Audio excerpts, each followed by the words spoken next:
And welcome, folks, to another edition of the Michigan football film study focused on the offense. That man they call Al Borges. And Al, they call you gorgeous. Not even you can make this film study look better. And that's saying something, Al. That's saying something. UGLY, you ain't got no alibi. That's pretty true. This one was pretty doggone bad. I was impressed by the football breakdown this week because the people showed up in mass.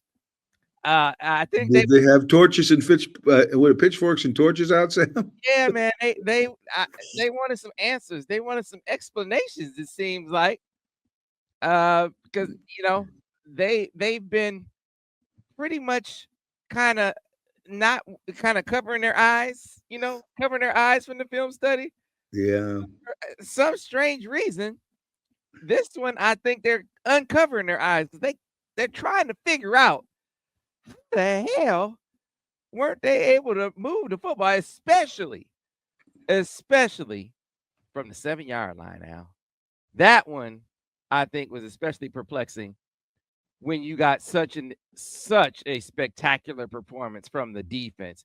But for one defensive possession, the double move, that's the one that I think the defensive coaches and the players would say that's the one where we felt like we had an assignment error, we had a breakdown. Everything else, they're like, hey, they were lights out. They got a play where they hit one in the end zone on Zeke, you tip your cap. But everything else, it's like defense was lights out. Mm. Offense just was not able to match that in any way, shape, or form in this game, Al Borges. Yeah.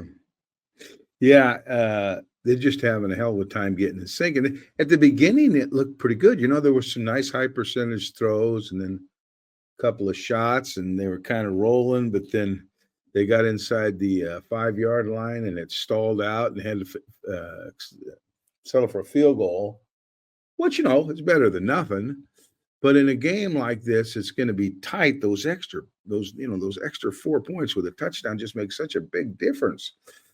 But I was feeling, I didn't see the whole game. I just saw like the beginning of the game and then maybe a little bit into the second quarter because I was in Boise with my team reunion. So I really didn't see the second half. But then I watched it on the All 22. And they just never really got into sync after that. Not like, you need to get into sync to win a game like this. And it's just a lot of errors, inability to handle movement, the twists, and the line charge variations that Indiana showed were good against run and good against pass. And I'm not sure they went into the game with the idea they were going to do as much as they did.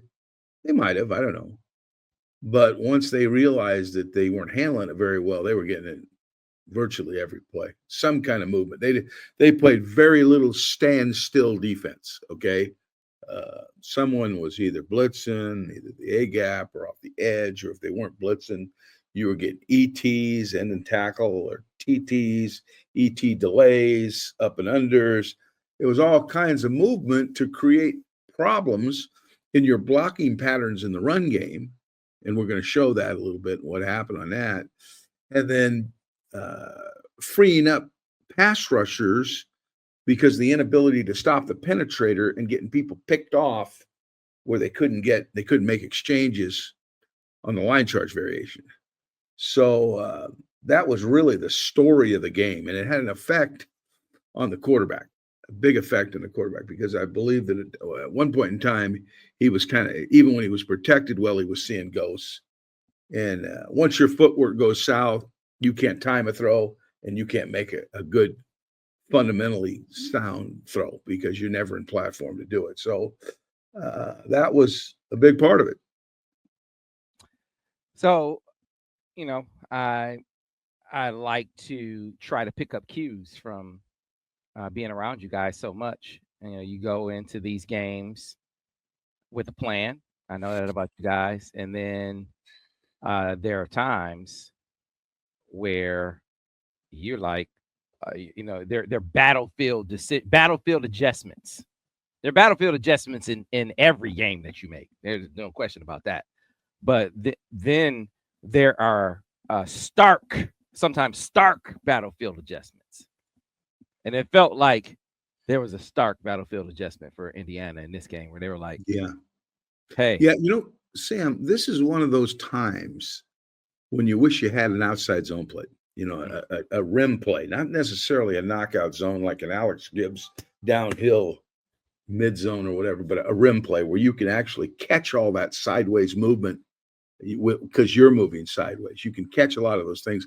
Whereas when you're coming off on zones and duos all the time, sometimes you get caught on the first guy and the twist beats you because you can't redirect or trap back to get it picked off. But this is one of those games you wish you had some kind of an outside zone play that would help them collect all that stuff. Yeah. And so what I mean by that is movement, Al. It's hard for me to believe that they came into this game anticipating that much movement in their game plan. Because I don't know if they did. Because I studied Indiana every game they played. And I didn't see this. That's significant. They had all this, but it was here, it was there, it was once in a while. But once they realized it wasn't getting blocked, blood was in the water, and you got more and more of it. Yeah, and the commentators, the guy CJ West, Michigan recruited him out of the transfer portal, and he chose Indiana over Michigan. We're thinking, what the hell? What did they pay the guy? First of all, and I don't think it came down to pay. I think it came down to Michigan has Mason Graham. Yeah, that's what I thought. Yeah, Mason Graham, Kenneth Grant, and Rayshawn Benny. It's like, what the hell, man? I could go to Indiana and start. I'm fourth string on Michigan squad. Yeah, he didn't see himself as a featured player here.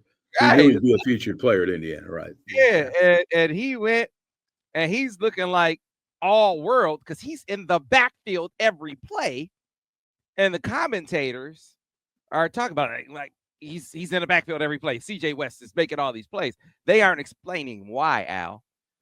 And you watch the tape and you see why. It's not like he's just tossing guys left and right and beating guys with quickness. It was the games that they're running up front.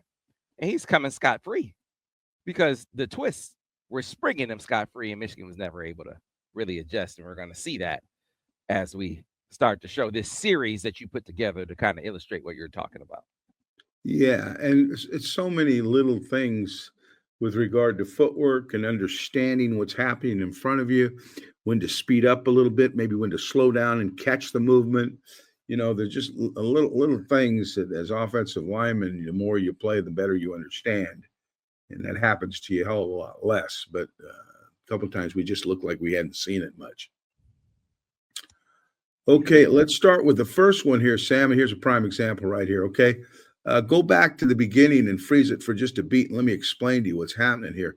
This is a nickel dog. 12's coming off the edge, and they've got a TE going with it, okay?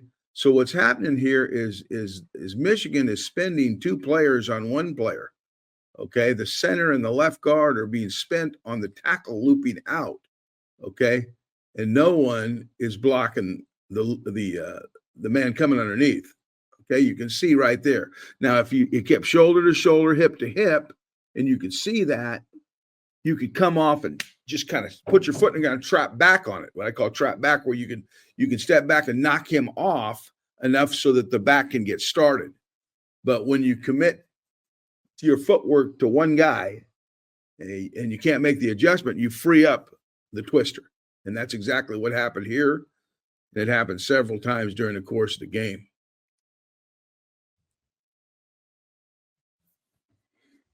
And this is nothing more than an outside pressure by number 12 coupled with a twist.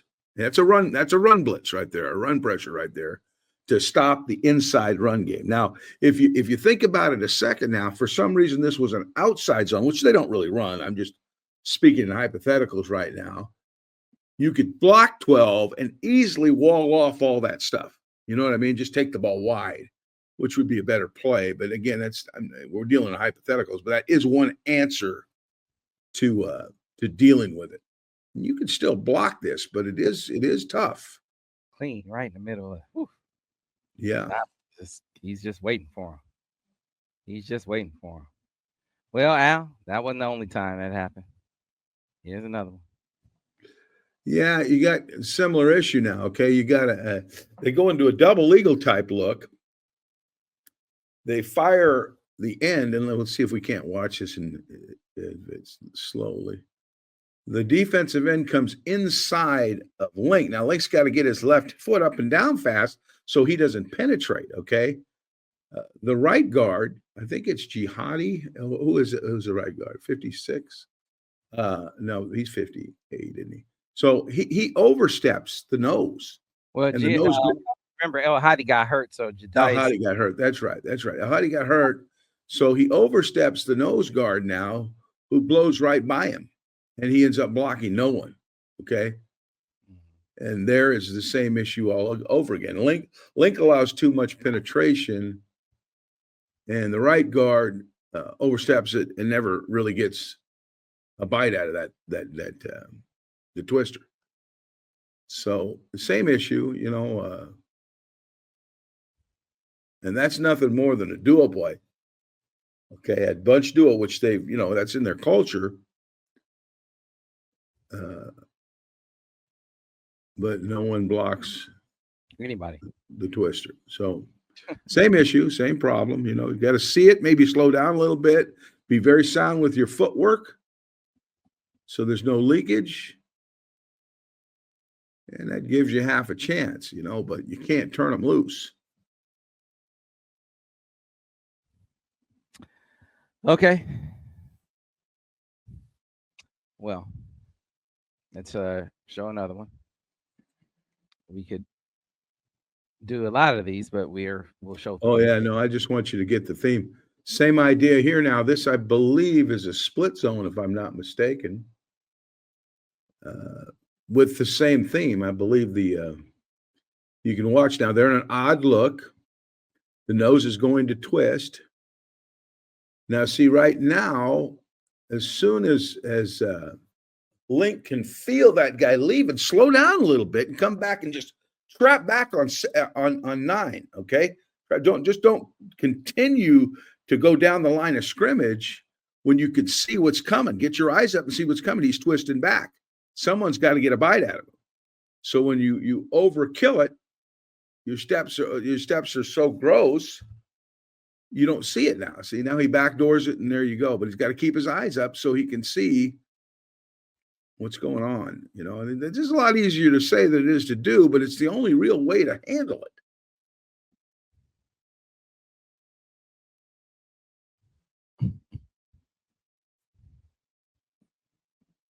Turn that inside go, hand check that guy and throw him into the next guy and then fall back and trap back on that twister. Yeah, that was the term. That was a term we always used for when there was a movement, okay? And you had to actually see it and slow down a little bit. We say, trap back to him. Yeah, that was a tough problem, recurring theme. Guys sprung free in the run game. Pass game too, pressures all day. They never were able to block that with consistency. They were able to give them time at times, but blood in the water. Indiana smelled it, but there were some opportunities for some plays, and we will show that as we get deeper into the film study. One thing I learned as an offensive coordinator is anytime you don't handle something, you're getting more of it. You're going to get it until you handle it. And then even if you handle it and it's a crucial situation, the defensive coordinator will go back to previously successful behavior and run it again. So you got to stop the bleeding ASAP or you're going to get more and more of it. Folks, if you like this film study, download the Autograph app. It is available for free on Android and iOS. All you have to do is scan this QR code on your screen or go to this website, link.ag.fan/autograph. link.ag.fan/Sam Webb. That is link.ag.fan/Sam Webb, and get started with the Autograph app today. Tom Brady, this guys over at Autograph. It's a great concept. You go, you download their app, and you get started. It aggregates all of the content that you like to consume as a fan, your favorite videos, your favorite Michigan videos that you like to watch, like these film studies that are available exclusively on the Autograph app, but your other free Michigan fan videos, right? Your favorite Michigan podcasts that you like to listen to, your favorite Michigan free content that you like to read, like free blogs and free Michigan content, like free content from the Michigan Insider, for instance. And once you consume that free content over on Autograph, you do so and you accrue points.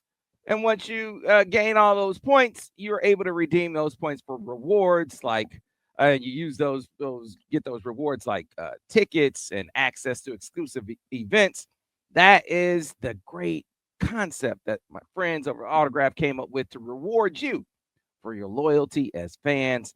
That's a great concept my friends at Autograph, Tom Brady, came up with. So get started over at Autograph today. Start enjoying the film studies.